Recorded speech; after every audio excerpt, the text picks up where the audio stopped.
కొన్ని విషయాలు నాయన మాతో మాట్లాడాలని మీరు ఆశపడుతూ ఉన్నారు తండ్రి నాయన ప్రభా. అయ్యా నీ బిడ్డలమైన మేము కూడా నాయన ప్రభా చెవియొక్కి ఆలకించి అంగీకరించి నాయన మా జీవితంలో కూడా మేము సరి చేసుకోవలసి ఉంటే సరి చేసుకోవడానికి నాయన మాకందరికీ మీరు ఇస్తున్న అవకాశాన్ని బట్టి వందనాలు స్తోత్రాలు తండ్రి. పరిశుద్ధాత్మ దేవుడా మీరే కార్యం చేయండి నాయన.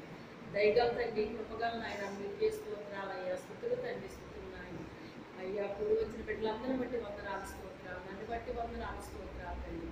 అయ్యా ఈ దీనురాలు మరుగుపరిచి మీరు మాట్లాడండి నాయన తండ్రి. యేసయ్య ప్రతి బిడ్డకి మీరు అర్థం చేయించండి నాయన. నేను కనబడకూడదు, మీరు కనబడాలి. నా స్వరము కాదు మీ స్వరం వినబడాలి తండ్రి. ప్రతి చెవి తెరవబడును గాక, ప్రతి హృదయం తెరవబడును గాక, ప్రతి మనోనేత్రం వెలిగించబడును గాక, నీ పరిశుద్ధాత్మ కార్యాలు బలముగా జరుగును గాక. పరిశుద్ధాత్మ దేవుడా మీరే కార్యము చేయండి నాయన. దయగల తండ్రి కృపగల నాయన మీకే స్తోత్రాలు చెల్లించుకోండి. నన్ను పూర్తిగా నీ వశంలోకి తీసుకోవాల్సిందిగా యేసు అతి పరిశుద్ధ నామములో వేడుకుంటున్నాం తండ్రి. ఆమేన్. మరి ఇర్మియా గారు ఏమని రాస్తారండి? హృదయము అన్నిటికంటే మోసకరమైనది, ఘోరమైన వ్యాధి కలిగింది, దాన్ని గ్రహింపగలిగిన వాడు ఎవడు అని మరి కొన్ని విషయాలు మనము శుక్రవారం నాడు వినటం జరిగిందండి. ఈరోజు కూడా కొన్ని విషయాలు మనము విందామండి. ఎందుకంటే పరిశుద్ధాత్మ దేవుడు మరి ఇంకా కొన్ని విషయాలు నాకు జ్ఞాపకం చేశారు. మరి ఈ యొక్క ఉదయకాల సమయంలో మరి నాకు తెలియపరిచిన విషయాలు మీకు కూడా తెలియపరుస్తాను. ఎందుకు ఈ యొక్క హృదయం గురించి ఎంత పర్టికులర్గా ఎందుకు చెప్పాడు దేవుడు? వ్యాధి అనేటువంటిది రకరకాలుగా వస్తుంది కదా, కానీ హృదయం గురించి ఎందుకు ఎంత పర్టికులర్గా ఆయన చెప్పాడు అంటే చూడండి. మరి ఒక యజమాని ఒక ఇల్లును కట్టుకున్నప్పుడు ఆ ఇంటిలో ఒక రూము ఒక స్పెషల్గా కట్టుకుంటారండి కొంతమంది. ఇది ఈ రూము దీనికి అనేటువంటిది ఒక ప్రత్యేకత ఆ రూముకి కలిగి ఉంటుంది అన్నమాట. అంటే ఒక రకంగా మనం చెప్పాలి అంటే కొంతమంది పూజ గది అని కట్టుకుంటారండి హిందువులు. అదే క్రైస్తవులు కొంతమంది ఏం చేస్తున్నారు? ప్రార్థనా గది అని కట్టుకుంటారండి. ఒకప్పుడు ప్రార్థనా గదులు ఏమీ లేవండి ఎక్కడ కూడా. మరి చెప్పాలి అంటే ఒకే గది ఉన్న వ్యక్తులు కూడా చాలామంది ఉండేవారు అన్నమాట. ఒకటే గది అన్నమాట అండి. అదే గదిలో ఓ మూలేమో పొయ్యి, ఇంకో పక్కనేమో భోజనాలు, ఇంకో పక్కనేమో పడకలు. ఒకే హాల్ అన్నమాట అండి. అది చిన్నదైనా పెద్దదైనా మొత్తం అందరూ కూడా కింద పడకలేనమాట అండి. అయితే అదే రూముల్లో ప్రార్థనలు చేసుకున్న వాళ్ళు ఉన్నారా లేదా? ఉన్నారు. వాళ్ళకి ప్రార్థనా గదులు ఏమీ లేవండి. అయినప్పటికైనా ఎక్కడో చోట వాళ్ళు ఏం చేసేవారు? ప్రార్థన చేసుకునేవారు అన్నమాట అండి. మరి ఆ ప్రార్థనలో దేవుడు విన్నాడా లేదా? దినకరంకులు గారు కూడా ఏమని రాస్తారు అంటే ఆయన వంటగదిలో చిన్ని వంటగది ఉండేదంటండి. అందులోనే పొలం ఉండేయటండి. ఓ పక్కన మోకరించి ఆయన ప్రార్థన చేసుకుంటే అక్కడ దేవుడు దర్శనమిచ్చాడటండి ఆయన. హల్లెలూయా. అంటే దేవుడికి ప్లేస్ అనేటువంటిది అంత ఇంపార్టెంట్ కాదు, కానీ మన హృదయం అనేటువంటిది చాలా ఇంపార్టెంట్ అన్నమాట. అయితే అలా అని చెప్పేసి ప్రార్థనా రూములు కట్టుకోవడం తప్ప అమ్మా అని అడగొచ్చు. అది తప్పని నేను చెప్పట్లేదు. ఎందుకంటే ఇల్లంతా ఒక అలజడగా ఉంటుంది. ఒక రూమ్లోకి పోయి గడపెట్టుకుని ప్రార్థన చేసుకుంటే ప్రశాంతంగా ఉంటుంది అని చెప్పేసి ఆ రీతిగా చేస్తున్నారు. అది తప్పని నేను చెప్పట్లేదు, కానీ ఏది ఏమైనప్పటికైనా ఒక్కొక్క రూమ్కి ఒక్కొక్క ఇంపార్టెంట్ అనేటువంటిది ఇస్తూ ఉంటారు. దేవుడు కూడా మన సర్వ శరీరంలో ఒక దానికి ఇంపార్టెంట్ ఇచ్చాడు. ఏంటది? మన హృదయానికి ఇంపార్టెంట్ ఇచ్చాడు. ఎందుకు ఇచ్చాడు? ఆయన వచ్చి అందులో నివాసము చెయ్యాలి అని మన హృదయాన్ని కోరుకున్నాడండి. ఆయన ఎవరిని కోరుకున్నాడు? హృదయాన్ని కోరుకున్నాడు. మరి శుక్రవారం చెప్పినప్పుడు ఒక రాజు గురించి చెప్పాను మీకు నేను. ఎవరైనా కదా, ఆయన పాపము చేసినప్పుడు దేవునితో సంబంధం తెగిపోయింది, సహవాసం తెగిపోయింది, అన్నీ తెగిపోయినాయండి. అప్పుడు ఆయన కలవరం నిండిపోయాడు, కలవరంతో నిండిపోయాడు. ఆయన ఒక రాజే, ప్యాలెస్లు ఉన్నాయి, వెండి బంగారాలు ఉన్నాయి, ధనధాన్యాలు ఉన్నాయి, ఆస్తిపాస్తులు ఉన్నాయి, సైన్యం ఉన్నారు, అందరూ ఉన్నారు. కానండి వాటితో అతను తృప్తి చెందలేకపోయాడు, ఆనందించలేకపోయాడు, సంతోషించలేకపోయాడని మనం విన్నామండి. ఎందుకని మరి దేవుడు అంతగా ఆ యొక్క హృదయం గురించి అంతగా దేవుడు మరి పట్టించుకున్నాడు అంటే చూడండి, అదే దావీదు గురించి మాట్లాడినప్పుడు సమూయేలుతో ఏం చెప్పాడు ఆయన? నరుని యొక్క రూపాన్ని నేను లక్ష్య పెట్టను కానీ సమూయేలు వాని యొక్క హృదయాన్ని లక్ష్య పెడతానన్నాడు ఆయన. అంటే మన ముఖాలు మనం ఎలా ఉన్నామో, మనం అందచందాలు కలిగి ఉన్నామా, ఆస్తిపాస్తులు కలిగి ఉన్నామా, లేకపోతే ఏమి కలిగి ఉన్నాము, పొడవుకున్నామా, పొట్టుకున్నామా, తెల్లకున్నామా, నల్ల ఎవరు పట్టించుకుంటాడండి దేవుడు? ఏమి పట్టించుకోడు, మన హృదయాన్ని పట్టించుకుంటాడండి. మన హృదయం ఎలా ఉన్నది అనేటువంటిది ఆయన చాలా ఇంపార్టెంట్ ఇస్తాడు. అయితే ఈ యొక్క హృదయం అనేటువంటిది ఒక నరుని యొక్క రూపాన్ని నేను లక్ష్య పెట్టేవాడిని కాదు, కానీ వాని యొక్క అంతరంగాన్ని నేను లక్ష్య పెడతాను అని చెప్పాడా లేదా?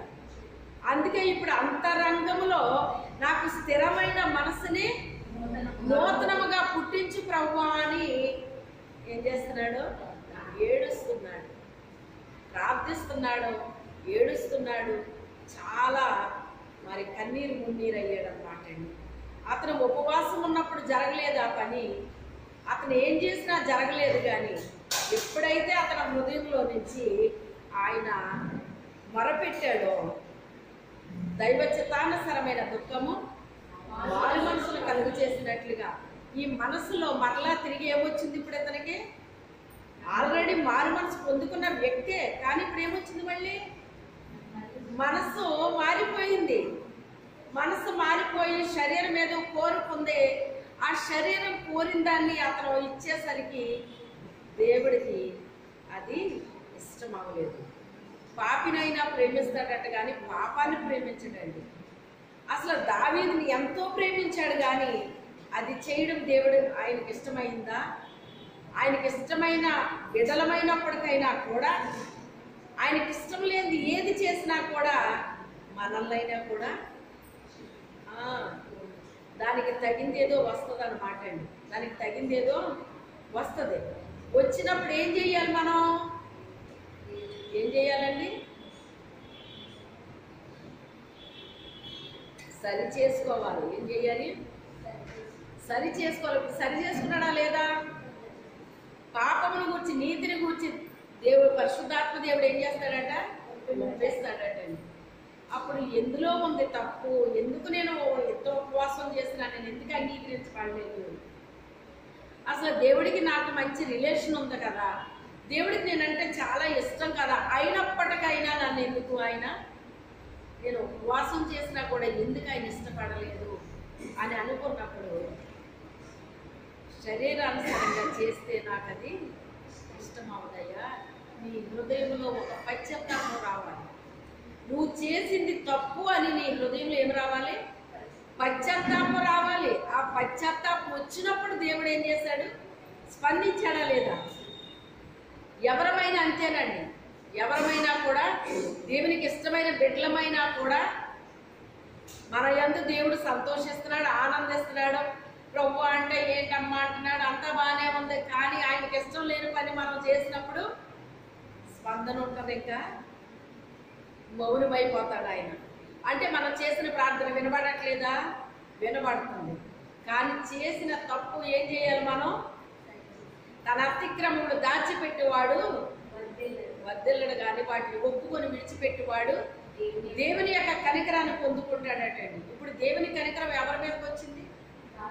దావీదు మీదకి వచ్చింది. ఎందుకని? అతని హృదయంలో నుంచి ఇప్పుడు పశ్చాత్తాపం వచ్చిందండి. ఎక్కడి నుంచి వచ్చింది? హృదయంలో నుంచి వచ్చింది. శరీరాన్ని నలగొట్టాడు. ఉపవాసం అంటే ఏంటండి? శరీరాన్ని నలగొట్టడం అన్నమాట. ఇప్పుడు శరీరాన్ని నలగొట్టుకుంటే ఇక్కడ పంజరం లేదు. ఎక్కడ నలిగింది? విరిగి నలిగిన హృదయమే నాకు ఇష్టమైన బలి. ఇప్పుడు ఎక్కడ విరిగిందంటే లోపల విరిగింది అన్నమాట అండి. ఎక్కడ విరగాలి మనకి? లోపల విరిగింది అంటే కళ్ళల్లో నీళ్లు దారగా కారిపోతాయండి, దారగా కారిపోతాయండి. ఎందుకని? ఇక్కడ విరిగి నలిగిపోయిందండి, విరిగి నలిగిపోయింది. అయితే దేవుడికి ఇష్టమైన ప్లేస్ ఏంటి? ఇప్పుడు మన హృదయం. ఆ హృదయంలోకి సాతానికి సంబంధించింది ఏది వచ్చినా దేవుడికి ఇష్టమవుద్దా? తనకిష్టమైన వ్యక్తిలోకి వచ్చినా కూడా తనకి ఇష్టమవుతుంది. దావీదు ఇష్టమైన వాడే, నా హృదయానుసారుడు అన్నాడు దేవుడు, అనడా లేదా? మరి హృదయానుసారుడు అన్నప్పుడు క్షమించేయాలి కదా. మన పిల్లలంటే మనకి ఇష్టమా కాదా చెప్పండి, మీకు సింపుల్గా అర్థమవుతుంది. మన పిల్లలంటే మనకు చాలా ఇష్టం అండి. వాడు తప్పు చేస్తే నువ్వు ఒప్పుకుంటావా? ఏం చేస్తావు? మొదట అలా చేయకమ్మా అంటావు. నెక్స్ట్ మళ్ళీ చేస్తే అరే చెయ్యకురా అంటాం. మూడోసారి చేస్తే చెయ్యొద్దని చెప్పాను కదా అంటాం. నాలుగోసారి చెప్పడం ఉంటుంది. ఇంకా ఎన్నిసార్లు చెప్పాలి నీకు? అప్పుడే 3 సార్లు చెప్పాను నీకు అని ఇంకా నోరు మాట్లాడదు. ఏం మాట్లాడుతుంది? చెయ్యి కానీ కర్ర కానీ మాట్లాడుతుంది అన్నమాట. అప్పుడు ఆడికి ఏం రాదు. విచిత్రం ఏంటంటే కొంతమంది కొట్టినా బుద్ధి రావట్లేదంటే, కొట్టి నా చెయ్యి నాకు నొప్పి వస్తుంది నేను కొడతంటే. కొంతమందిని కొడితే కర్రలు విరిగిపోతాయి అంటే, అయినా ఏమి రావట్లేదు, బుద్ధి రావట్లేదంటే. అంటే దీన్ని బట్టి బుద్ధికి ఎంత ఒక్కరితనం ఉంటుందో చూడండి. మనుషులు ఒక్కరిగా ఉండరటండి, బుద్ధి ఒక్కరిగా ఉంటుందటండి. అందుకే నిబ్బరమైన బుద్ధి గలవారై మెలకువగా ఉండి ప్రార్థన చేయండి. మీ విరోధి అయిన అపవాది గర్జించే సింహం వలె ఎవరిని మింగుతున్నా అని తిరుగుతున్నాడు, మీరు ప్రార్థన చేయండి అని చెప్పలేదు. ఏమని చెప్పాడు? ముందు నిబ్బరంగా ఉండాలి నీ బుద్ధి నిబ్బరంగా ఉండి అప్పుడే ఎలా ఉండాలన్నాడు? ఏ మెలకువా? ఆత్మీయ జీవితంలో మెలకువ కలిగి ఉండాలంటండి. మెలకువ కలిగి అప్పుడు ప్రార్థన చేయి. నీ బుద్ధి సరి చేసుకోకుండా నీ ఆత్మీయ జీవితంలో మెలకువ లేకుండా నువ్వెంత ప్రార్థన చేసినా అది ప్రయోజనం ఉంటుందా? 10 మార్కులు స్టోరీకి ఇస్తాడు. స్టోరీ రాయమని 10 మార్కులకి ఇస్తారన్నమాట పిల్లలకంటే చిన్న పిల్లలు కాదండి. మీకు వీళ్ళకు ఉంటుందేమో, పెద్ద పిల్లలు ఉన్నదా? మీకు 10 మార్కులు స్టోరీలు ఉన్నాయా? లేవా ఉన్నాయా? మరి అది ఆ 10 మార్కులు స్టోరీ ఉందంటే 10 మార్కులు స్టోరీ ఉంది కదా అని వీళ్ళు ఒక 10 పాయింట్లో లేకపోతే ఎన్నో కొన్ని రాయాలి, కరెక్ట్ రావాలి అందులోకి. ఆ ప్రశ్నకు కరెక్ట్ అయిన ఆన్సర్ అక్కడ వచ్చేసేయాలి. అంతే తప్ప టావు నిండా నేను రాశానండి మీరు ఎందుకు 10 మార్కులు వేయలేదు అంటే అక్కడండి. నువ్వు టావు నిండా రాసావా లేదా అన్నది కాదు ఇప్పుడు అక్కడ కావాల్సింది. ఏం కావాలి? ప్రశ్నకు ఆన్సర్ రావాలి అక్కడ. అది చిన్నదా పెద్దదా, నువ్వు టావు నిండా నింపావా లేకపోతే అరటావు రాసావా ఎంత రాసావా అన్నది కాదు. అక్కడ రావాల్సిన ఆన్సర్ అక్కడ రావాలండి. ఒరే నేను అడిగింది ఏంటి, నువ్వు చెప్పేది ఏంట్రా? నేను ఏమడిగాను నిన్ను, నువ్వేం చెప్తున్నావు నాకు? మన ప్రశ్న అడిగితే మన పిల్లల్ని ఏం చెప్తారండి? ఆన్సర్ తప్ప మిగతాదంతా చెప్తారండి వాళ్ళు. కొంతమంది టీచర్స్ ఎక్కువ ఈ మాటలు వాడటం నేను చూశాను అన్నమాట. విన్నాను. ఆన్సర్ రాలేదు నీ దగ్గర నుంచి నాకు. ఎక్కడ స్కూల్లో కాదని ఇంట్లో పిల్లలతో మాట్లాడేటప్పుడు నేను వేసిన క్వశ్చన్కి నీ దగ్గర నుంచి నాకు ఆన్సర్ రాలేదు. ఆన్సర్ వచ్చింది కానీ కరెక్ట్గా రాలేదు. నేను ఏమడిగాను నువ్వేం చెప్పావు, కరెక్ట్ ఆన్సర్ రాలేదు నీ దగ్గర నుంచి నాకు. అంటే ఈ టీచర్కి ఎక్కడ అలవాటు అయిపోయింది? స్కూల్లో మాట్లాడి అవే క్వశ్చన్స్ ఎక్కడ వేస్తుంది ఇప్పుడు? ఇంట్లో ఉన్న పిల్లల్ని పెద్దోళ్ళు వేస్తుంది అన్నమాట అండి. అందుకని అవే మాటలు వాళ్ళు మాట్లాడుతూ ఉంటారు అన్నమాట ఇంట్లో. అది తప్పని నేను చెప్పట్లేదు, కానీ దేవుడు కూడా మనల్ని క్వశ్చన్ వేసినప్పుడు ఏం కావాలని కోరుకుంటాడు మన దగ్గర నుంచి? మనం ఇంత జవాబు చెప్పాలని చూడ్డాయన, కరెక్ట్ ఆన్సర్ రావాలా ఇంటి. ఎంతసేపు చెప్పాము అన్నది కాదు, కరెక్ట్ ఆన్సర్ రావాలి. ఎన్ని రోజులు ప్రార్థన చేశామన్నది కాదు, కరెక్ట్ రావాలి. అక్కడ కరెక్ట్ది రావాలి. అక్కడ ఎక్కడ కదిలితే అప్పుడు కరెక్ట్ వస్తుంది. అక్కడ ఎక్కడ కదలకపోతే నోట్లోంచి వస్తాయి జవాబులు. నోట్లోంచి వచ్చే జవాబులు కాదు దేవుడికి కావాల్సింది, ఎక్కడి నుంచి రావాలన్నమాట. ఎక్కడ కదిలితే కళ్ళలో నుంచి నీళ్లు కారుతాయండి.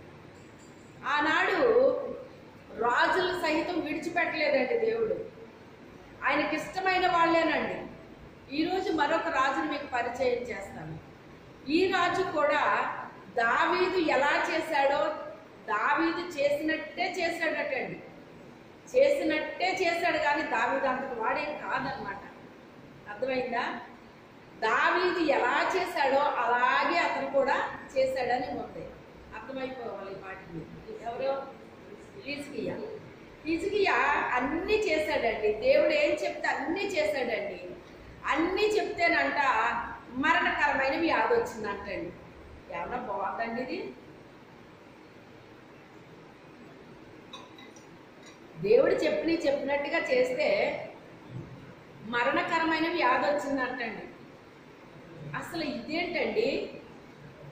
దేవుడు చెప్పినట్టుగా చేస్తే ఆశీర్వాదాలు రావాలి, కానీ ఏమొచ్చింది?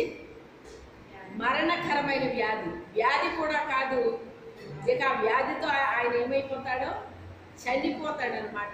మరణకరమైన వ్యాధి. ఆ వాక్యం చదివినప్పుడు ఇది 2 చోట్ల మనకు రాయబడింది. ఎక్కడ? యెషయా 38వ అధ్యాయంలో రాయబడింది. దినవృత్తాంతాలు 2వ దినవృత్తాంతాల్లో 29వ అధ్యాయంలో ఉంటుందండి. అంటే 29వ అధ్యాయం నుంచి హిజ్కియా గురించి ఉంటుంది. కానీ ఈ వచనం అయితే మనకి ఎక్కడ ఉందంటే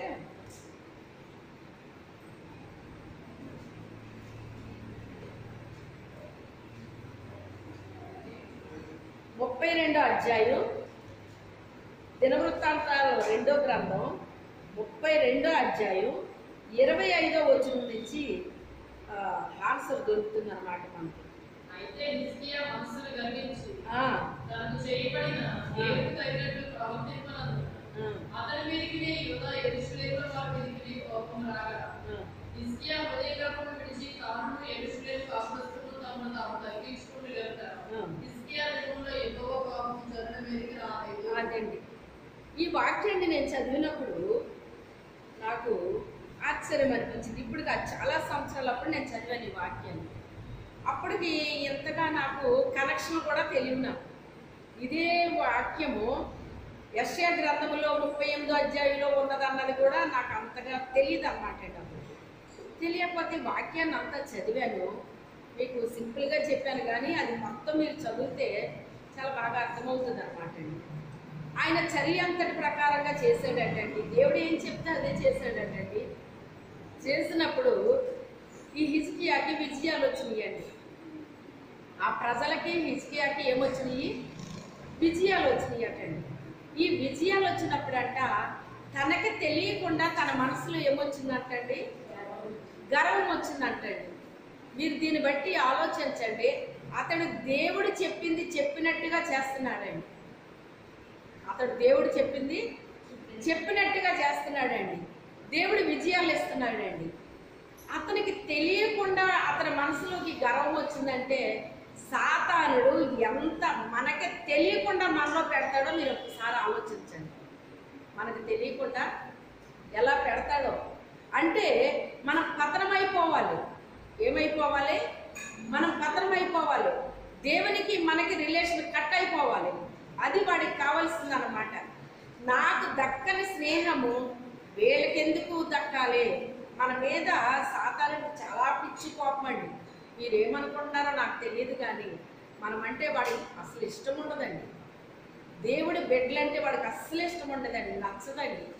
ఎప్పుడైతే దేవుని యందు మనం భయభక్తులు కలిగి దేవుని త్రోవల్లో నడుస్తూ చెడుతనాన్ని అసహించుకుని విసర్జించి నీతిగా న్యాయంగా యథార్థంగా ఎప్పుడైతే జీవించాలని మనం అనుకుని ఆ ప్రకారంగా జీవిస్తున్నామో మనల్ని చూసి అసహించుకుంటాడనమాట అండి సాతానుడు. నన్ను ప్రేమించకుండా దేవుడు ఈ మట్టి మనిషిని ఎంత ప్రేమిస్తున్నాడేంటి అని వాడికి మన మీద ఇచ్చి కోపం అన్నమాట అండి. అయితే మన మీద దేవుడికి కోపం రావాలి అంటే ఏం చెయ్యాలి? దేవునికి నచ్చని పని మనం చెయ్యాలి. మీరు బాగా గుర్తుపెట్టుకోండి, దేవుడికి నచ్చని పని మనం ఎప్పుడైతే చేస్తామో ఇప్పుడు దేవుని కోపం ఎవరి మీదకి వస్తుంది? మన మీదకి వస్తుంది. దేవుని కోపం మన మీదకి వచ్చినప్పుడు మనం పతనమైపోవాలి. మనం ఏమైపోవాలి? పతనమైపోవాలి. అది వాడికి కావాల్సిందన్నమాట. ఇక్కడ హిజ్కియా దేవుడు చెప్పినట్టుగా చేస్తున్నాడు. దేవునితో మంచి అన్యోన్యమైన సహవాసం సంబంధం కలిగి ఉన్నాడు. అతనే కాదు, తనతో పాటు ఉన్న ప్రజల్ని కూడా చక్కగా నడిపిస్తున్నాడు. అసలు దేవుని మందిరపు పనులు అయితే చాలా చక్కగా అతను నిర్వర్తించాడు. అతను చెప్పిన పని కూడా ప్రజలు కూడా చాలా చక్కగా చేశారండి. ఎక్కడా ఏ లోపం లేకుండా చాలా జాగ్రత్తగా చేశారన్నమాట. అయితే యుద్ధాలు చేసేటప్పుడు చక్కని విజయాలు వచ్చినాయండి. ఆ విజయాలు వచ్చినప్పుడు వాళ్ళ ఆనందంతో సంతోషంతో మనమైనా చూడండి, అపజయం వచ్చినప్పుడు భలే వచ్చింది అపజయం అనేది సంతోషపడతామండి. మరి ఎప్పుడు సంతోషపడతాం? అబ్బా ఎంతగా దేవుడు కార్యం చేశాడు, తండ్రి నీకు స్తోత్రం నాయన, తండ్రి నీకు స్తోత్రం తండ్రి అని దేవుడికి మనం ఏం చేస్తాం? కృతజ్ఞతలు తెలుపుతాం, ఆనందిస్తాం, సంతోషిస్తాం, 10 మందితో సాక్ష్యం చెప్తామండి. అర్థమైందా? అప్పుడు ఇదే అదునని చూసుకుంటాడనమాట. అందుకే మనము చాలా జాగ్రత్తగా మనము ఉండాలండి. 2 కళ్ళుతో సరిపోదండి మన భక్తి. జ్ఞానికంట ఎక్కడ ఉంటాయండి కళ్ళు? తెలుసా మీకు ఆ విషయం? దేవుని స్తోత్రం. బైబిల్ చదవడమ్మా కాస్త. జ్ఞానికి తల నిండా కళ్ళు ఉంటాయంట. ఎక్కడ ఉంటాయి అంటే దాని అర్థం ఏంటి? తల నిండా కళ్ళు ఉంటాయనా? అన్ని వైపులా చూడగలరండి. మన కళ్ళుతో ఎక్కడ చూస్తున్నామండి? ఇలా చూస్తాం, పక్కన చూస్తాం, ఇటు చూస్తాం. వెనక్కి చూడగలమా? 3 వైపులు చూడగలం. మనం నిటారుగా చూడగలం, లెఫ్ట్ చూడగలం, రైట్ చూడగలం, వెనక్కి చూడలేం. కానీ వెనక్కి కళ్ళు ఉంటాయి, వెనక్కి కూడా చూస్తాం అన్నమాట. అంటే ముందు చూపే కాదు, వెనక్కి చూపు కూడా ఉండాలంటారు పెద్దోళ్ళు. అంటారా అనరా? అంటే మన తల వెనక్కి తిప్పమనా? వెనక ఏం జరుగుతుందో కూడా ఏం చేయాలి? అన్ని వైపులా చూడగలగాలి. అంటే జ్ఞాని యొక్క తల నిండా కళ్ళు ఉంటాయని రాశాడు. అంటే ఏ జ్ఞానం కావాలి మనకి? దైవ జ్ఞానం కావాలండి. ఏ జ్ఞానం? భూ సంబంధించిన జ్ఞానం పుష్కలంగా ఉండొచ్చు, ఉండకపోవచ్చు అని చెప్పలేదు. దయ్యాల జ్ఞానం ఉందంటండి, ప్రకృతి జ్ఞానం ఉందంటండి, లోక జ్ఞానం ఉందంటండి, దైవ జ్ఞానం ఉందండి. ఈ దైవ జ్ఞానాన్ని పొందుకుంటే తప్ప ఇవన్నీ అర్థం కావండి. ఎంత పెద్ద వయసు ఎంత చిన్న వయసు ఇది కాదు, కానీ దైవ జ్ఞానాన్ని మనం పొందుకున్నప్పుడే అన్ని వైపుల నుంచి అన్ని రకాలుగా మనకి తెలియపరుస్తాడు అన్నమాట. అర్థమైందా? కొన్ని విషయాలు మరి పరిశుద్ధాత్మ దేవుడు నాకు అలాగే తెలియపరుస్తాడండి. ఈ సంగతి నాకు తెలియదు, కానీ నాకైతే పెద్ద పెద్ద దైవజనులు కూడా వాళ్ళ వాక్యం చెప్పేటప్పుడు వాళ్ళు ఎక్కడ కరెక్ట్ చెప్పట్లేదు అది చూపిస్తాడు పరిశుద్ధాత్మ దేవుడు. నేను తప్పులు పట్టనండి, వాళ్ళని తప్పులు పట్టిన, కానీ అక్కడ వాళ్ళు కరెక్ట్గా చెప్పలేకపోతున్నారు అని అవన్నీ నాకు తెలియపరుస్తాడండి పరిశుద్ధాత్మ దేవుడు. లేకపోతే నాకు కూడా తెలియదు ఆ విషయం. ఎందుకంటే పరిశుద్ధాత్మ నడిపింపును కోరుకున్నాను, దేవుని యొక్క జ్ఞానాన్ని చిన్న వయసులోనే అడగటం జరిగిందండి.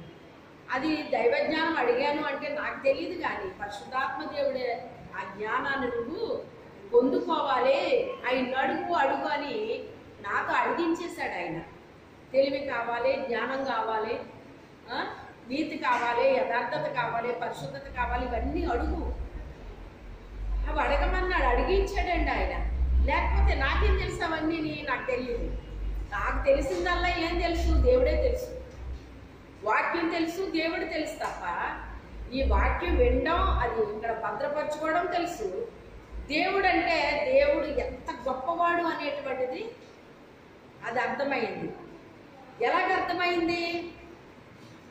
దేవుడు సృష్టిని మాటతో సృష్టించాడు అని చెప్పారు ఫాస్ట్ గారు. అదే మాట బైబిల్లో ఉంది. అయితే ఇది అబద్ధమా? కాదు. దేవుడు ఒక్క మాటతో అవుగాక అంటే అయిపోయిందంటే ఆయన ఎంత శక్తి కలిగిన వాడు, ఆయన ఎంత శక్తి కలిగిన వాడు. ఇవి నాలో వచ్చే ప్రశ్నలు అన్నమాట. అంతగా నేను ఆయనకి ఇంపార్టెంట్ ఇవ్వడం ప్రారంభించానండి. అంటే దేవుడు చాలా గొప్పవాడు, దేవునికి మించింది లోకంలో ఏది లేదు అనేటువంటిది నా హృదయంలో బలమైన, అది చాలా బలంగా నాటుకుందన్నమాట నాలోనే. ఇంకెవ్వరు ఏది చెప్పినా కూడా ఇంకది అది కాదు, ఇది కాదు, అది చెప్పినా కూడా నాకు ఇంక పని చేయదు అనమాట అండి. ఆ రీతిగా బలంగా నాటుకుంది. ఇవన్నీ నువ్వు అడుగు, నీకు కావాలి అన్నట్లుగా బాల్య దశలోనే అడిగించేశాడు ఆయన.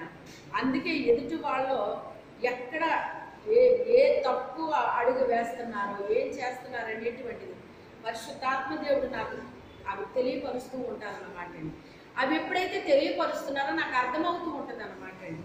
వాళ్ళు పెద్ద సేవకులేనండి, చిన్న సేవకులు కాదాడు. కానీ ఇక్కడ వీళ్ళు కరెక్ట్గా చెప్పలేకపోతున్నారు. అంటే వాళ్ళకి అంతే అనుగ్రహించబడింది కనుక అంతే మాట్లాడగలుగుతున్నారు. వాళ్ళకి తప్పని కాదండి, వాళ్ళ తప్పని కాదు. చూడండి, పిల్లలు చదువుకునేటప్పుడు science, social, Telugu, English, Hindi, లెక్కలో ఒక్కొక్క దానికి ఒక్కొక్క మాస్టర్ ఉంటారు. అంటే లేడీస్ జెంట్స్ ఇద్దరు ఉంటారు. ఉన్నప్పుడు ఇప్పుడు లెక్కల మాస్టర్ ఉన్నారనుకోండి, లెక్కలు బాగా చెప్పారు ఒక ఆయన ఉంటాడు, అవే లెక్కలో సరిగ్గా చెప్పలేని మాస్టర్ కూడా ఉంటాడు. వాళ్ళిద్దరూ కూడా లెక్కలు చెప్తారు, కానీ వీళ్ళు చెప్పినట్టుగా ఇంకొక ఆయన చెప్పలేడండి. ఒకరు ఇంగ్లీష్ బాగా చెప్పినట్టు ఇంకొకరు చెప్పలేరు, ఒకరు సోషల్ చెప్పినట్టు ఇంకొకరు చెప్పలేరు, ఒకరు సైన్స్ చెప్పినట్టు ఇంకొకరు చెప్పలేరు. ఇలాంటివన్నీ కూడా ఉంటాయి. అయితే వాళ్ళు చదువుకోలేదా? చదివారు కనుక ఆ పోస్టులోకి వెళ్ళారు, లేకపోతే ఆ పోస్టులోకి వెళ్ళరు. వాళ్ళు బిఏ బీఈడి అని, ఎంఏ బీఈడి అని, మరి ఇవన్నీ చేస్తేనే కదండి టీచర్స్ అయ్యేది. అంటే చిన్న స్కూల్లో టీచర్ వేరు, హై స్కూల్ టీచర్స్ వేరు, ఆ తర్వాత కాలేజీకి వెళ్ళాక లెక్చరర్స్ వస్తారు, అప్పుడు టీచర్స్ అంటారు. వాళ్ళు వేరు. లెక్చరర్స్ వాళ్ళ గంటలు బోధించరండి, కొంచెం సమయమే బోధిస్తారన్నమాట అండి. ఒకప్పుడు ఎవరికైనా ఏదైనా చెప్పాలంటే అండి చాలాసేపు చెప్పాల్సి వచ్చేదన్నమాట అండి. ఇప్పుడు ఎంత సింపుల్గా చెప్పడం వచ్చింది అంటే అసలు ఒక 2-3 పాయింట్లు చెప్తుంటే పని అయిపోతుంది అక్కడ. అంటే ఎంత గంటల్లో నుంచి ఎక్కడ తీసుకొచ్చాడు ఇప్పుడు దేవుడు? నిమిషాల్లో తీసుకొచ్చేసాడు అన్నమాట అండి. అలాగే 2-3 మాటలు చెప్తుంటే వర్క్ అయిపోతుంది అక్కడ. అసలు ఇంత ఈజీగా నేను ఎలా చెప్తున్నాను, నాకేం తెలియదు, ఈజీగా చెప్పడం రాదు కదా అని నాకు నేనే అనుకునేదాన్ని అనమాట అండి. మీకైతే ఎంత టైం నేను బోధిస్తాను, కానీ అందరికి ఎంత టైం నేను బోధించనండి. ఎందుకని? ఇప్పుడు మీరు మీ పిల్లలకు భోజనం పెట్టినప్పుడు ఏం చేస్తారండి? మీరు చాలేరా ఇంకెంత తింటాం అంటారా? ఏమంటారు చెప్పండి? ఏమంటారు? ఇంకో కొంచెం తినరా, ఇంకో కొంచెం తినరా. అమ్మ ఇంకేలేడితే అందేస్తుందా ఇది నీకు వద్దే అంటాడు. వదిలేరా కొంచెం తిని కొంచెం తిని ఉప్పు ముద్ద తినని ఏం చేస్తారు? ఏం చేస్తారండి? పెడుతున్నారా లేదా? ఎందుకని మీ బిడ్డలో ఆరోగ్యంగా ఉండాలి, బలంగా ఉండాలి. చూడు ఎలా నీరసమైపోతున్నావు అసలు. పట్టు చూస్తే ఎంత లావు ఉంటుంది, పట్టు చూసాము అసలు ఎలాగైపోయింది అంటాము. ఎందుకని? తల్లి ప్రేమ. ఏంటది? తల్లి ప్రేమ. అలాగే మీకు బాగా ఏం చేస్తానంటే కూర్చోబెట్టి కూరతా ఉంటానన్నమాట. కూరినప్పుడు స్వీట్ పెట్టారనుకోండి బాగా తింటారు. హాట్ పెడితే ఒకళ్ళు నచ్చవచ్చు నచ్చకపోవచ్చు అనమాట. కారం పెడితే అది కూడా ఒకరికి ఇష్టం ఉండదు, ఒకరికి ఇష్టం ఉండదు. పులుపు పెడితే ఒకరికి ఇష్టం ఉండదు, ఒకరికి ఇష్టం ఉండదు. కాకరకాయ పెడితే ఎవరికి ఇష్టం ఉండదు కదా. కానీ మనకు ఆరోగ్యం ఏది? అన్నిటికంటే ఆరోగ్యం ఏది? కాకరకాయ ఆరోగ్యం. మీకు అనీజీగా ఉన్నప్పుడు ఎప్పుడైనా సరే కాకరకాయ కూర వండుకుని తినండి. మీ పొట్ట చప్పగా అయిపోతుంది, ఈజీగా అరిగిపోతుంది, బాడీ తేలిగ్గా అయిపోతుంది అనమాట అండి. తిని చూడండి. ఆ రీతిగా అన్ని రకాలు మీకు ఏం చేస్తాను? వండి పెడతాను అన్నమాట. మీకు వండి పెట్టినట్టు అందరికీ వండి పెడతానా? పెట్టను. ఎవరికి ఎంత పెట్టాలో అంతే పెడతామన్నమాట అండి. మన ఇంటికి జస్ట్ ఎవరన్నా వచ్చారనుకోండి, ఏం పెడతాం మనం? కూర్చోండి అన్నం వండి పెడతానంటామా? ఏం చేస్తాం? వెంటనే వాళ్ళకి అందుబాటులో ఉన్న ఒక టీ ఇస్తాం, లేకపోతే ఏమన్నా కూల్ డ్రింక్ ఇస్తాం. అబ్బాయి టీ తాగేంత టైం లేదు అంటే ఏమన్నా కూల్ డ్రింక్ ఉంటే కొంచెం పోసి ఇచ్చేస్తాం, లేదా కొంచెం మజ్జిగ కలిపి ఇవ్వడము, ఏదో ఒకటి చేస్తాం అన్నమాట అండి.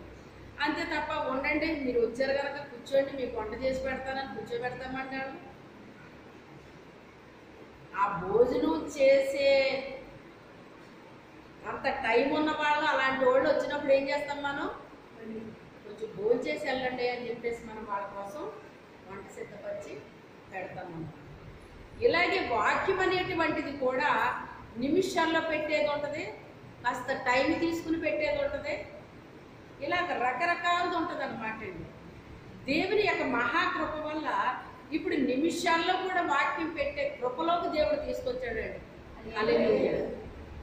ఇది దేవుని కృప తప్ప ఇది నాలో ఉన్నది ఏమీ కాదండి. వాళ్ళకి పని అయిపోతుందండి. చెప్పిన 2 మాటలు కూడా వాళ్ళకి పని అయిపోతుందండి. ఎందుకంటే వాళ్ళకి అర్థం కావట్లేదు. ఏదో చేస్తున్నారు కానీ వర్క్ అవ్వట్లేదు. అక్కడ ఎందుకు వర్క్ అవ్వట్లేదో వాళ్ళకి తెలియట్లేదు. అలాంటి వ్యక్తి వచ్చినప్పుడు ఎందుకు మాట్లాడతానో నాకు తెలియదు, ఏంటేంటో మాట్లాడతానండి. ఆ ఏంటేంటో మాట్లాడుతాను అనుకుంటున్నాను కానీ వాళ్ళకి పని అయిపోతుంది. ఎందుకని? వాళ్ళకి ఆ మాటలే అవసరం, వాళ్ళకే ఆ మాటలే అవసరం. ఎందుకంటే ఎంత కష్టపడుతున్నాను, ఎంత చేస్తున్నాను, కానీ ఏం జరగట్లేదు ఏంటి అని వాళ్ళు ఎందులోకి వెళ్ళిపోతున్నారో?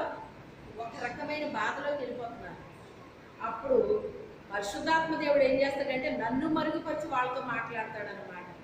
ఇదేంటి ఇది చెప్పానేంటి వీళ్ళకి అనుకుంటాను నేను, కానీ వాళ్ళకే అవే అవసరం, వాళ్ళకే అవే అవసరం అండి. ఆ రీతిగా కొంచెం చెప్పే స్థితి ఇచ్చాడు దేవుడు, ఎక్కువ టైంలో చెప్పే స్థితి ఇచ్చాడు. ఎవరికి ఎంత భోజనం అవసరమో అంత భోజనం పెట్టే, వాళ్ళకి టీ అవసరమా, కాఫీ అవసరమా, లేకపోతే భోజనం అవసరమా, టిఫినే అవసరమా, ఏది అవసరమో వాళ్ళకని పెట్టించేస్తున్నాడు అన్నమాట అండి. అంత సింపుల్గా చెప్పడం అనేటువంటిది నాకు అసలు వచ్చేది కాదండి, నాకు అసలు వచ్చేది కాదండి. కానీ ఇప్పుడు అన్ని పరిస్థితుల్లోకి దేవుడు తీసుకొచ్చేసాడు అన్నమాట అండి. హల్లెలూయా. అయితే ఇక్కడ ఈ యొక్క హిజ్కియా రాజును మనం చూసినప్పుడు విజయాలు ఇచ్చాడటండి దేవుడు. ఆ విజయాల వల్ల ఈ ప్రజలు సంతోషపడిపోయి ఆనందపడిపోయి దేవునికి ఈయనకి కానుకలు తెచ్చిచ్చేసారటండి. నిజంగా రాజుగారు మీ వల్లేనండి విజయాలన్నీ వచ్చినాయి అని చెప్పి వాళ్ళ ఆనందంతో సంతోషంతో ఏం చేశారు? కానుకలు తెచ్చిచ్చారటండి. ఆ కానుకలు ఎప్పుడైతే ఈయన తీసుకున్నాడో ఆయనకి తెలియకుండా ఆ విజయం అనేటువంటిది వచ్చినప్పుడు అంటండి, ఆ విజయముతో ఒక గర్భాన్ని లోపల పెట్టేటటువంటి సైతాను.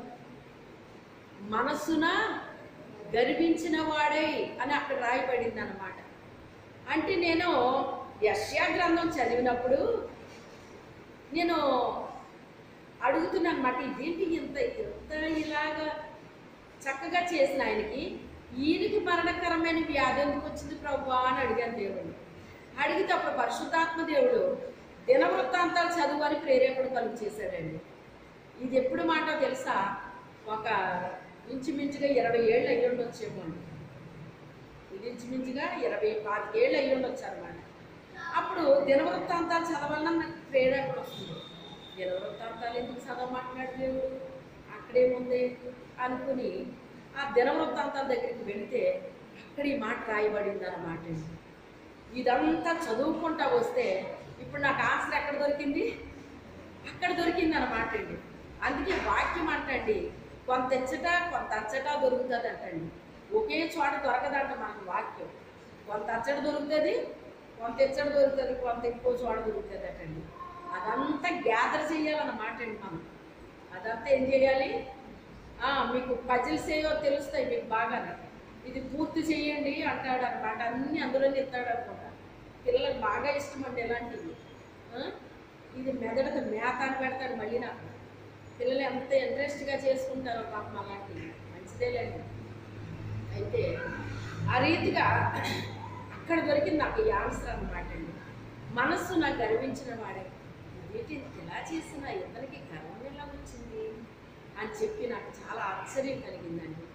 అతను గర్విష్ట, మీరు ఆలోచించండి, అతను గర్విష్ట కాదు, అతను గర్విష్ట కాదండి. కానీ సులువుగా అతని మనసులోకి ఏం చేశాడు? వీడు ప్రవేశపెట్టాడు అనమాట అండి. తనకి తెలియకుండానే లోపల ఏం చేశాడు? ప్రవేశపెట్టాడు. ఇప్పుడు మనస్సున గర్వం వచ్చింది అన్న విషయం ఎవరికి అర్థమైపోయింది? ఎవరికి అర్థమైపోయిందండి? దేవుడికి అర్థమైపోయింది. హిజ్కియాకి అర్థం అవ్వలేదు. హిజ్కియాకి అర్థమైతే బాగానే ఉండును, మరి మందు కోసం పరిగెట్టు. కానీ హిజ్కియాకి అర్థం అవ్వలేదు. ఆ మరణకరమైన వ్యాధి అది అంతకంతకి ఏమైపోతుంది? ఇప్పుడు మరణానికి చేరువైపోతున్నాడండి. విషయం అర్థం అవ్వట్లేదు. ఎక్కడ తప్పు చేశాడో తనకు తెలియట్లేదండి. ఎక్కడైనా తప్పు చేశాడా చెప్పండి? ఎక్కడైనా తప్పు చేశాడా? ఎక్కడ తప్పు చేయలేదు. ఎక్కడ తను ఆలోచిస్తున్నాడో ఆలోచిస్తే ఎక్కడ అతను ఏమి పొరపాటు చేసినట్టు ఎక్కడ కూడా తనకి అర్థం కావట్లేదు. అర్థం అయితే తప్పకుండా అతను ఏం చేసుకోగలడు? సరి చేసుకుంటారండి. నీతిమంతులు, యథార్థవంతులు, పరిశుద్ధులు, విధేయత కలిగిన వారు, లోబడే మనస్తత్వం కలిగిన వారు ఎవరి ద్వారైనా దేవుడు మాట్లాడితే వెంటనే ఏం చేస్తారో తెలుసా? సరి చేసేసుకునే గుణం వాళ్ళ దగ్గర ఉంటుందండి. నిజమే బాబోయ్, ఈరోజు దేవుడు నాతో మాట్లాడాడు, నిజమే నాలో ఇది ఉన్నదేమో, ఒకవేళ నాకు తెలియకుండా పనిచేస్తుందేమో నాలోని అని భయపడిపోయి వెంటనే సరి చేసేసుకుంటారండి. ఇది పరిశుద్ధుల యొక్క లక్షణం అన్నమాట. నీతిమంతుల యొక్క లక్షణము, యథార్థవంతుల యొక్క లక్షణము. యథార్థవంతుడు తన ప్రవర్తనని చక్కబెట్టుకుంటాడటండి. చక్కబెట్టుకుంటాడట. వెంటనే మన హృదయాన్ని మనం ఏం చేసుకుంటాం? చక్కబెట్టుకుంటామండి. అతనికి అర్థం అవ్వట్లేదు. ఎక్కడ తప్పు చేశాడో కూడా అతనికి ఏమీ తెలియట్లేదండి. ఏం అర్థం కావట్లేదు. అయినా దేవుడు ఎంత ప్రేమ కలిగినోడో మీరు ఆలోచించండి. మరణానికి చేరువైపోతున్నాడు కానీ విషయం అర్థం అవ్వట్లేదు ఆయన. అప్పుడు దేవుడు ఏం చేశాడు? ఒక ప్రవక్తను పంపించాడు ఆయన దగ్గర. ఏం చేశాడు? ప్రవక్తను పంపించాడండి. రాజుల దగ్గరికి ప్రవక్తలే వెళ్ళేవారండి. ప్రవక్త ఏం చెప్పితే రాజులు అది వినేవారండి. వాళ్ళు ఒక యుద్ధానికి వెళ్ళాలన్నా కూడా ఎవరు చెప్పాలి? వాళ్ళ ఇష్టానుసారంగా యుద్ధాలకు వెళ్ళేవారు కాదు. వాళ్ళు ప్రవక్తని సంప్రదించి దేవుడు ఏం చెప్పాడో మాకు చెప్పండి అని ముందు ఇలా యుద్ధానికి వెళ్ళాలని మేము అనుకుంటున్నాం, దేవుడు వెళ్ళమంటాడో వద్దంటాడో మాకు చెప్పమని అడిగేవారండి వాళ్ళు. అప్పుడు వాళ్ళు ప్రార్థన చేసి దేవుడు వెళ్ళమంటాడంటే వెళ్ళేవారు. వద్దంటున్నాడంటే మానేసేవారు. అలాగ ప్రవక్త ద్వారా వాళ్ళు తెలుసుకునేవారు తప్ప వాళ్ళ సొంత నిర్ణయాలు ఎప్పుడు కూడా చేసేవారు కాదండి, చేసేవారు కాదు. అంత భయభక్తులు కలిగి ఉండేవారు. దేవుణ్ణి కలిగిన రాజులండి, అందరూ కాదు, దేవుణ్ణి కలిగిన రాజులు, దేవుని యందు భయభక్తులు కలిగిన రాజులు ఆ రీతిగా ఉండేవారు. ఇప్పుడు ప్రవక్తను పంపించాడండి ఆయన దగ్గరికి. పంపించి ఏమని చెప్పమన్నాడో, నీళ్లు చక్కబెట్టుకో అన్నాడు ఆయన. నీళ్లు చక్కబెట్టుకో అన్నాడు. నీళ్లు చక్కబెట్టుకోవడం ఏంటి? ఏమైంది? ఎలాంటి కబురు చెప్పాడండి ఇప్పుడు ఆయన?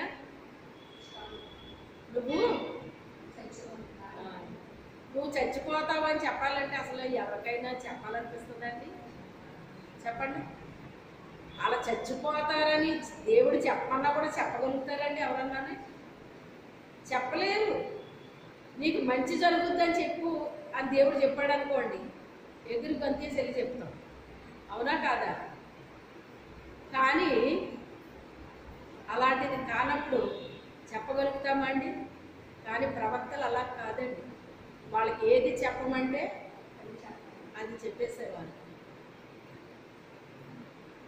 మొన్నే నాకు ఒక దర్శనాన్ని చూశానండి తెల్లవారుజామున.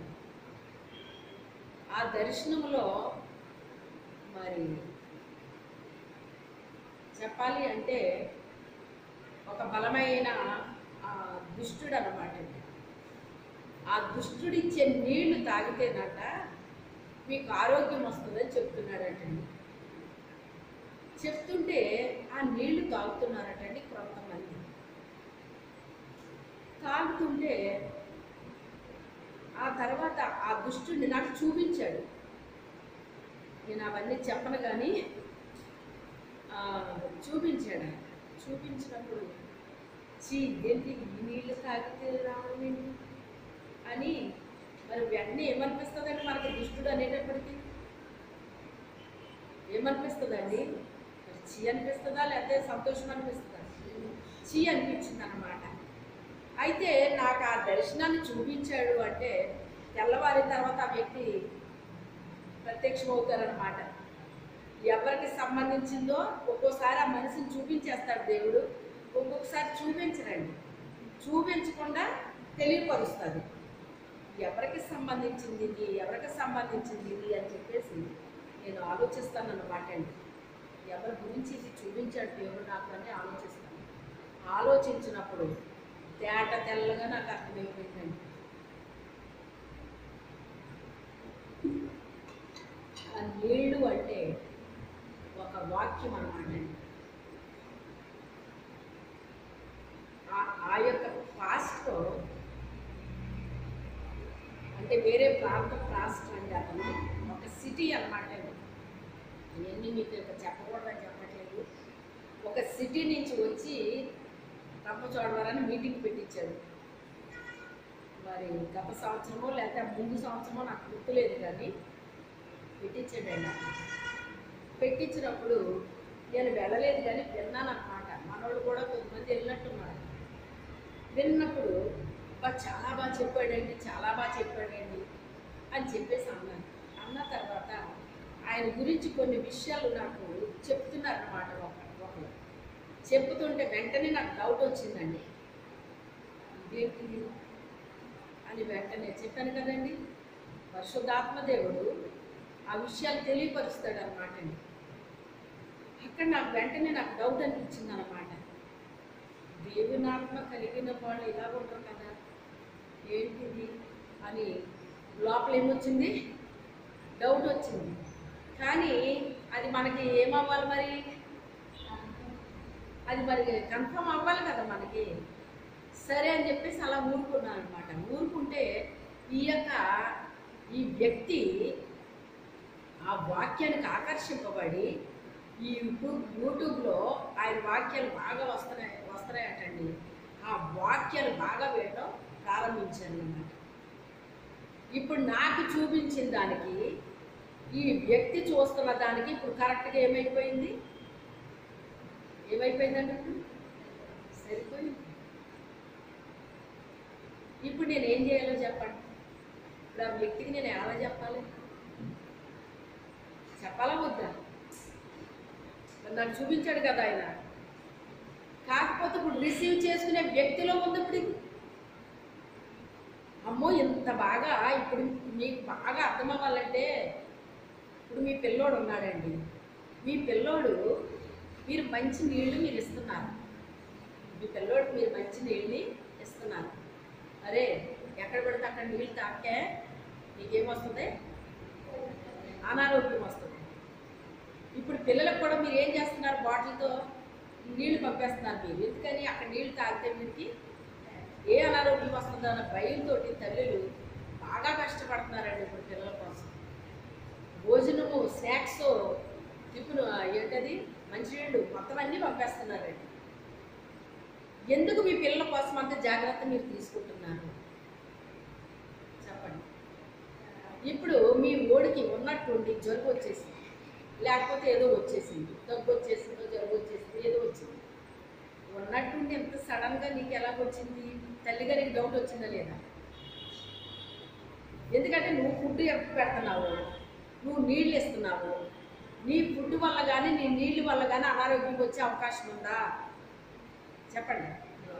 నువ్వు శ్రేష్టమైన ఫుడ్ పెడుతున్నావు, నువ్వు శ్రేష్టమైన నీళ్లు ఇస్తున్నావు.